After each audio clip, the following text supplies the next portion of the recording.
गांव की शाम हो रही होती है। लोगों की उथल पुथल हो रही होती है। सारे लोग काम से वापस घर जा रहे होते हैं। और इसी काम से घर जाते वक्त रामकिशन सोच में डूबा होता है कि आज शाम घर जाके दूध पिएगा। आखिरकार उसने नई भैंस खरीदी होती है। और मोहन जो उसका बेटा है, वो उस भैंस की देख रेख कर रहा होता है। अरे मुन्ना बेटा, मेरी बफेलो देखी क्या? पिछले 2 घंटे से घर पे आई ही नहीं। पापा, मैं तो कह रहा हूँ, मुझे कुछ नहीं पता। चाची ने मुझे बोला था कि रस्सी खोल देना। उनका काम है बता के रखना। मैं तो सिर्फ रस्सी खोल के आ गया। अरे चाची तो सुबह से ही बाजार थी मुन्ना। जब घर के पास सिर्फ तुम थे, तो तुमने अपनी जिम्मेदारी ढंग से क्यों नहीं रखी? पापा, जब मैं बोल रहा हूँ कि चाची ने बोला था, तो बोला था। वैसे भी मैं काम में बिजी था। आप मुझ पर ही सब क्यों चपकाते हो? अरे मैंने तो तुझे बोला था रे मुन्ना, तो फलों का ध्यान रखना। अब वही गायब है। रस्सी भी खुली पड़ी है। अरे मैं कैसे दूध पीऊंगा अपने भैंस का जब भैंस ही गायब है? आप हमेशा मुझ पे ही चिल्लाते हो। जब पैसे गिर जाए मेरी गलती, जब बिजली चली जाए मेरी गलती। अब ये बुफेलो भी गायब हो गई तो वो भी मेरी गलती। और अब बेटा, हर चीज दूसरों पे दोष डालने से बेटर एक बार पहले खुद पे भी तो देखो। तुमने मेरी भैंस खो दी। और सच तो यही है कि अभी मेरी भैंस गायब है। और मुझे लग रही है भूख। पर मैं तो कुछ दूध पी ही नहीं पाऊंगा। अरे मेरी इसमें क्या गलती है? मैं तो कुछ देर के लिए अंदर गया था। शायद तभी निकल गई होगी। पर आप समझ ही नहीं रहे। पर आप तो समझ ही नहीं रहे। मेरी गलती है ही नहीं। इसमें तो चाची की गलती है। अरे हर बात पे बहाना और दूसरों को दोष। ये कब बंद करेगा रे मुन्ना? अब तू छोटा बच्चा नहीं रहा। अरे मैं थक गया हूँ यार। हमेशा आपको लगता है कि मैं ही गलत हूँ। कभी चाची, कभी आप, कभी यूं और। अरे बुफेलो चली गई तो इसमें मैं क्या कर सकता हूँ? बुफेलो चली गई और बेटा तो यही है। अरे मुन्ना रे, तुम कर सकते थे। थोड़ी जिम्मेदारी लेनी तो आनी चाहिए। अगर तुम्हें थोड़ी जिम्मेदारी लेनी आती तो आज यह दिन नहीं देखना पड़ता। अरे तो बोल दो फिर मेरी गलती है। आपको लगता है मैं कुछ नहीं कर सकता? जब भी कुछ करता हूँ तो कुछ गलत करता हूँ। हाँ हाँ, बोल दो, मुन्ना ही दोषी है। अरे बेटा, समझने की कोशिश करो। घर की जिम्मेदारी सबकी होती है। एक दूसरे पर दोष डालने से कुछ सही नहीं होगा। तो सब मुझे ही क्यों बोलते रहते हैं? पर जब भी बात अपने ऊपर आती है तो कोई कुछ नहीं कहता। आप हो या कोई और हो या बुफेलो हो, तो खुद ढूंढ लो। मुझे मत बोला करो, मैं जा रहा हूँ वापस पबजी खेलने। और अब हाँ, मत दिखा बेवकूफ। कम से कम जिम्मेदारी उठाना सीख ले, वरना जिंदगी भर दूसरों पे ही दोष डालता रहेगा। आप जानते हो ना, अगर मैं भाग गया तो वापस नहीं आऊंगा। पर फिर भी मुझे डांटते रहते हो। आपको लगता है मैं सुधरने वाला हूँ? मैं तो भला ऐसा ही रहूंगा। अरे मुन्ना, तू एक नंबर का बेवकूफ है। चल भाग जा यहाँ से। ये बोल के बेचारे रामकिशन की एक तो भैंस भाग गई होती है। और बेटा मुंहफट होता है, जो उल्टा जवाब दे रहा होता है। बेचारा रामकिशन दो सोच में पड़ जाता है। या तो भैंस ढूंढे, या फिर किसी से बात करे ऐसे बेटे को डांट लगाने में। अगली सुबह निराश होकर रामचरण फिर से काम पे जा रहा होता है। आज उसका बिल्कुल मन नहीं होता क्योंकि उसकी मनपसंद भैंस खो गई होती है। पर तब भी वो चले आता है। रास्ते में ही उसका दोस्त बलदेव मिलता है, जो कि उससे बात करने की कोशिश करता है। अरे रामचरण, तेरा चेहरा इतना लंबा क्यों है? क्या फिर से मुन्ना ने कुछ कर दिया क्या? अरे बलदेव, मैं घर में सुख ढूंढने आता हूँ। और हर दिन कोई ना कोई नई मुसीबत खड़ी हो जाती है। बुफेलो गायब है। और ये सब एक दूसरे पे इल्जाम डालते रहते हैं। मुन्ना तो कुछ मानता ही नहीं। अरे मुन्ना अभी जवान हो रहा है मेरे भाई। मैं जानता हूँ। उसकी पुरानी आदत है हर बार दूसरों पे दोष डालना। पिछले ही दफा खेती जल गई थी, तब भी उसने यही बोला था ना। अरे हाँ यार, तब भी उसने यही कहा था कि माली की गलती है। मैं तो सिर्फ अपना पानी बंद कर रहा था। मैं सोचता हूँ कि मैं ही गलत हूँ, जो इस बेवकूफ को घर में पाल रहा हूँ। अरे तेरी गलती नहीं है। पर मुन्ना कोई जिम्मेदारी लेता ही नहीं, ना ही उसे किसी बात का एहसास होता है। घर का काम सबका होता है, ये समझना तो सबकी बात होती है। और कब तक मैं अकेला काम करता रहूंगा बलदेव, बिना वजह हर बात मेरा ही मत्था फूटी होती है। मुन्ना को तो सब दोष दूसरों पे ही डालना आता है। रामकिशन तो अकेला नहीं है, गांव में सब जानते हैं कि कौन सच बोलता है और कौन बस बात घुमाता है, पर लोग चुप रहते हैं। और बलदेव मुन्ना सुधर जाएगा, पर रोज रोज संग करते हुए मेरा तो दिमाग ही खराब हो जाएगा। क्या वो कभी समझेगा कि उसकी गलती है या नहीं? अरे देख भाई, जब तक मुन्ना खुद नहीं समझेगा तब तक तू कुछ नहीं कर सकता। पर तू सच्चाई मत छोड़, ये वक्त भी बीत जाएगा। अब वक्त तो बीत जाएगा पर मेरी भैंस तो गायब ही रहेगी ना। बस यही सोचकर दिन काट लेता हूँ कि एक दिन सब ठीक हो जाएगा। पर दोस्ती के कुछ पल मिल जाते हैं तो अच्छा लगता है। अरे तू तो मेरा पुराना दोस्त है, तेरी मुसीबत भी मेरी ही है। चल 500 रुपए निकाल। मजाक कर रहा हूँ, तू चिंता मत कर, मैं हमेशा तेरे साथ हूँ। शुक्रिया बलदेव, तेरी बात सुन के हल्का लगता है। चलो, अब मैं तो फैलो ढूंढने जा रहा हूँ। चल भाई, तू जा, मुझे बहुत सारे काम है, मैं तेरे साथ नहीं आ सकता, पर अगर टाइम होता तो पक्का आता। अब तू भी तो बात ही घुमा रहा है, तू कौन सा बेटर है? हाँ, पर तेरे को अपने बेटे को संभालना है, जो कि ज्यादा बड़ी प्रॉब्लम है, और वो मेरी प्रॉब्लम नहीं। चल निकल। ये बोल के रामकिशन और बलदेव अपने अपने रास्ते चल पड़ते हैं। बेचारा बलदेव थका हारा होता है, पर उसके दिमाग में एक ख्याल होता है कि आखिरकार वो अपने बेटे से पूछे कि ये गलती थी तो थी किसकी। भैंस को ढूंढते ढूंढते रामकिशन गांव पहुंचता है। गांव में लोग इधर उधर चल रहे होते हैं। वहीं पे उसे एक जानी पहचानी आवाज आवाज देती है, और वो देखता है कि वो आवाज और किसी की नहीं, बल्कि वो आवाज शांति जी की होती है, जो कि काफी आयरॉनिक होता है क्योंकि शांति का मतलब साइलेंस होता है। अरे नमस्ते शांति जी, कैसे हो? सुबह सुबह बर्तन की सफाई में लगी हो? अरे क्या करे रमेश भैया, घर का काम तो खत्म ही नहीं होता। वैसे आप कुछ परेशान लग रहे हो, सब ठीक है ना? अरे सब ठीक तो बिल्कुल नहीं है। कल रात से हमारी बुफालो गायब है। मुन्ना कह रहा था कि उसकी गलती नहीं, पर सब दोष उसी का है। अरे ये तो उसकी पुरानी आदत है। कल भी मेरे बर्तन टूट गए थे तो उसने मुझे कहा था शांति आंटी का ही गलती हुई है, वही बर्तन ढंग से नहीं धोती। एक पल भी ये नहीं सोचा कि शायद उससे करो गई हो।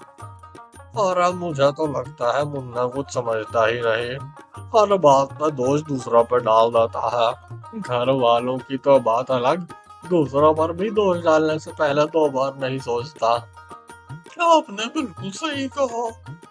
एक बार मेरे पानी भर रही थी, तब मुन्ना ने सबको डांट दिया। अरे यहाँ पानी गिराओगे क्या? अब मैं क्या बोलूं, पानी थोड़ी ना गिराया था, वो तो मुन्ना मुझसे टकरा गया था। सबको सबक सिखाने चला आता है, पर खुद अपनी गलती कभी नहीं मानता। अरे पर मैं कर भी क्या सकता हूँ शांति जी, वाह हो या वाह, हर कोई उसकी बच्चियानी हरकतों से बिल्कुल एकदम पागल हो चुका है। हर कोई बस यही चाहता है कि वो जिम्मेदारी उठा ले। अरे राम किशन भैया, गाँव के छोटे बच्चे भी मुन्ना से डरते हैं। गलती हो जाती है तो पहले सोच लेते हैं कि कहीं मुन्ना भैया ना देख ले, वरना सब कुछ हमारे सिर पे आ जाएगा। अरे बच्चों का डर अलग, लेकिन बड़े भी सोचते हैं कि उससे कैसे पीछा छुड़ाएं। बेचारा परेशान करके दिमाग खराब कर देता है। मुझे याद है, एक दिन उसकी गाँव वाली रो पड़ी थी। पता नहीं किस आदत लग गया, पता नहीं कैसी आदत लग गई मुन्ना को दूसरों पर दोष डालने की और अपनी गलती हमेशा छुपाने की। और यह बात तो सही है शांति जी, लगता है मुझे ही उस बच्चे की अकल ठिकाने लगानी पड़ेगी। आप सही कहते हो, वैसे भी अब इस आवाज में बात करने से मेरा गला खराब हो रहा है। ये बोल के शांति और रामकिशन दोनों अलग अलग अपने रास्ते चल बसते हैं। रामकिशन के दिमाग में एक सोच आई होती है कि अब मुन्ना को वही ठीक कर सकता है। दोपहर की धूप में सब लोग चले जा रहे होते हैं और रामकिशन ने ठान लिया होता है कि आज मुन्ना से खुद बात करेगा। आंगन में जब दोनों आमने सामने आते हैं तो बीच में एक खामोशी की दीवार होती है। रामकिशन की आंखों में परेशानी होती है और मुन्ना का चेहरा अभी भी जिद्दी। और अब मुन्ना तुझसे कुछ बात करनी है, कब तक दूसरों को दोष देता रहेगा? अब क्या हुआ? वो फैलो नहीं मिली तो क्या सब मेरी गलती है? शांति आंटी के बर्तन टूट गए वो भी मेरी गलती है? पर मैं तो सिर्फ अपना काम कर रहा था और मेरा काम है अपना काम देखना, उसमें मेरी क्या गलती हो सकती है? अरे बेवकूफ मुन्ना, कभी तो अपनी गलती मान लिया कर। छोटी से छोटी गलती दूसरों पर लगाता है, तुझे समझ नहीं आता। पर हक की हर बात गांव वालों पे नाम लगाना बहुत गलत बात होती है। अरे मैंने तो कह दिया, मैं दोषी हूं ही नहीं। जब सब दूसरे गलती करते हैं तो उसमें मैं गलती क्यों उठाऊं? ये सब उन्हीं का काम है। अरे सब तेरी तरह नहीं सोचते मुन्ना, लोग तुमसे डरते हैं। तुम्हें यह बात समझनी चाहिए कि दूसरों पर इल्जाम लगाना सब कुछ आसान नहीं कर देता और रिश्तों की गहराइयां खत्म कर देता है। अरे मैंने तो वैसे भी परवाह करनी कब की बंद कर दी है। मुझे सब मुझ पे ही चिल्लाते हैं। मैं तो छोटा सा था तब भी, और अब भी जब मैं बहुत बड़ा हो गया हूँ। मैं तो थक गया हूँ ये बातें सुन सुन कर। अरे और मैं समझ गया हूँ तब, और मैं थक गया हूँ तुझे समझा समझा कर। कभी सोचा है कि तुमने एक दिन तुम्हारी ये आदत कितने लोगों का भरोसा तोड़ देती है? अरे यार आप भी कुछ भी सोच लेते हो। मैं नहीं मानता कि मैं गलत हूँ, और जब तक सब गलत रहेंगे मैं भी ऐसा ही रहूंगा। अरे सबके बीच में मेरी भैंस को टाइगर खा गया और तुझे बिल्कुल फर्क नहीं पड़ता। अरे मुझे क्यों फर्क पड़ेगा, मैं कौन सा टाइगर पालने निकला था? रामकिशन की शक्ल पे एक हारा हुआ मायूसी रहती है। वो काफी थका होता है, पर वो अगले दिन कहता है मुन्ना को जाके फुटबॉल खेलने के लिए सड़क पे। मुन्ना तो बेवकूफ होता ही है। जैसे ही वो फुटबॉल खेलता है सड़क पे, सामने से एक ट्रक आता है और बेचारे मुन्ना को कुचल देता है, और वही मुन्ना का खात्मा हो जाता है। बेचारा रामकिशन थोड़ा दुखी तो होता है, क्योंकि अब उसकी भैंस और बेटा दोनों गायब होते हैं, पर उसके मन में सुख होता है कि अब वो चैन की नींद सो पाएगा। दादाजी की लंगोट में छेद। मध्य प्रदेश में एक छोटा सा गांव जिसका नाम है सुजनपुर। यहाँ की सुबह इतनी ही धीरे होती है जितना मुन्ना का मैथ्स में दिमाग चलता है। इसी सुस्त मौसम में खड़े दादाजी सुना रहे होते हैं अपनी मशहूर कहानियां। सुनो सब, आज हम डिस्कस करेंगे वेल्थ बिल्डिंग की टेक्निक। ये दुनिया पैसों से ही चलती है और पैसे कमाना एक कला है जो सिर्फ मुझे सिखानी आती है। भाई दादाजी के लंगोट देख रहा है, उसमें तो हवा भी शर्माती है अंदर जाने से। हाँ, और दादाजी हमें बोल रहे हैं इन्वेस्टमेंट के बारे में। पहले अपनी लंगोट का इन्वेस्टमेंट तो कर लो। ओए, जो हंस रहा है वो सबसे ज्यादा बर्बाद होगा। देखना तुम, मेरे शेयर मार्केट के सपने कैसे आसमान छूते हैं। दादाजी पर आपके पास तो सिर्फ 35 रुपए हैं, और आप खुद इन्वेस्ट क्या करोगे? अरे नादान पोती, ये 35 रुपए नहीं, एक सोच है, सोच। ये पैसे नहीं, एक आइडिया होता है। आइडिया ही सब कुछ होता है। मेरे पास जो है वो तुम्हारे पास नहीं। हाँ दादाजी, हमारे लंगोट में छेद नहीं है, पहले अपनी लंगोट सिलवा के आओ। दादाजी की बातें होती जितनी भी उटपटांग, दिलचस्प तो होती थी, और यही बातें सुनने के लिए मुन्ना, चिंटू और कमला फिर से दादाजी के पास अगले दिन आते हैं। देखो भाई, बिजनेस करना है तो पहले मार्केट समझो। डिमांड और सप्लाई की बातें होती हैं। फॉर एग्जाम्पल, अगर मैं लंगोट बेचता, आपकी वाली लंगोट तो मैं फ्री में भी ना लेता। अरे गधे के पोते, ये सोचो कि मुझे लंगोट बनानी नहीं आती, पर मुझे मार्केट समझना आता है। मैं आइडिया बेचता हूँ, प्रोडक्ट नहीं। आइडिया के क्या करोगे? आइडिया तो एक रोटी भी नहीं ला सकता। और यही तुम्हारी गलती है। जो लोग सोचते हैं रोटी कमाने का, वो कभी केक नहीं खा पाते। ये गांव में केक तो मिलता रहेगा, पर दादाजी पहले अपनी लंगोट तो सही करा लो। अरे ये गांव वालों की छोड़ो, तुम बड़ा सोचो, बड़ा बड़ा सोचो। दादाजी आपकी सोच से ज्यादा बड़े तो आपके लंगोट में छेद है, पहले आप अपनी लंगोट सही करा के आओ। दादाजी के पैसे कमाने की टेक्निक ना कभी खत्म होती और ना ही बच्चों का मन भरता दादाजी का मजाक उड़ाने से। ये देखो, ये होता है स्टॉक मार्केट का ग्राफ। ऊपर जा रहा है प्रॉफिट, नीचे गया लॉस। अरे पर दादाजी ये तो स्ट्रेट लाइन है। अरे अरे, तुम्हें समझ नहीं आता, तुम जैसे लोगों का ही लॉस होता है। स्टॉक मार्केट में सबसे बड़ी बात है पेशेंस। पेशेंस? आपको तो लंगोट रिपेयर कराने के लिए भी पेशेंस नहीं है दादाजी। आप हमें क्या सिखाओगे? अरे मूर्ख बच्चे, देखो एक शेयर खरीदो, जब वो नीचे जा रहा हो तब बेच दो, और जब वो ऊपर जा रहा हो तो खरीद लो। दादाजी ये तो सबको पता है, इसमें कौन सी रॉकेट साइंस लगा दी आपने? अगर इतना ही ज्ञान होता तो एक नई लंगोटी ले लेते आप।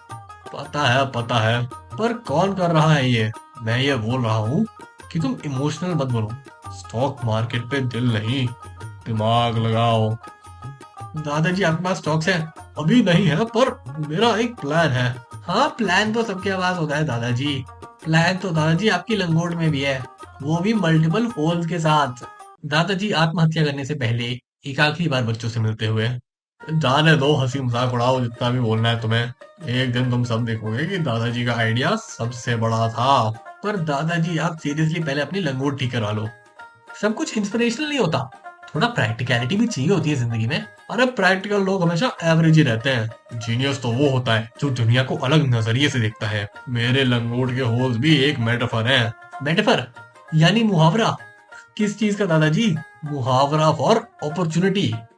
जब एक चीज खत्म होती है, नए रास्ते वाली एक नई चीज शुरू हो जाती है। हाँ, और वो नया रास्ता से सीधे आपकी लंगोट से जाता है हवा खाते हुए।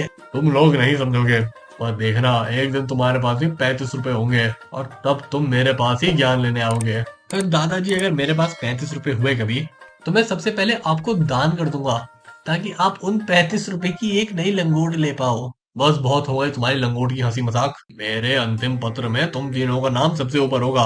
दादाजी लगता है आप भूल रहे हो, अंतिम पत्र लिखने के लिए भी आपको पेपर खरीदना पड़ेगा, पेन खरीदना पड़ेगा, और उसके साथ रस्सी भी लेनी पड़ेगी। उसके लिए पैसे कहाँ है? लाइफ में बड़े आइडियाज होना जरूरी है, लेकिन प्रैक्टिकल होना उतना ही इक्वली इम्पोर्टेंट होता है। टायर में हवा भरने से प्लेन नहीं उड़ता, इंजन भी चलाना पड़ता है। सो ज्ञान फुल टाइट रखो, पर लंगोट के होल को भी इग्नोर मत करो। अपॉर्चुनिटी वही मिलती है जहां से हवा घुस रही हो दादाजी, और आपकी लंगोट में तो छेद ही छेद रहेंगे।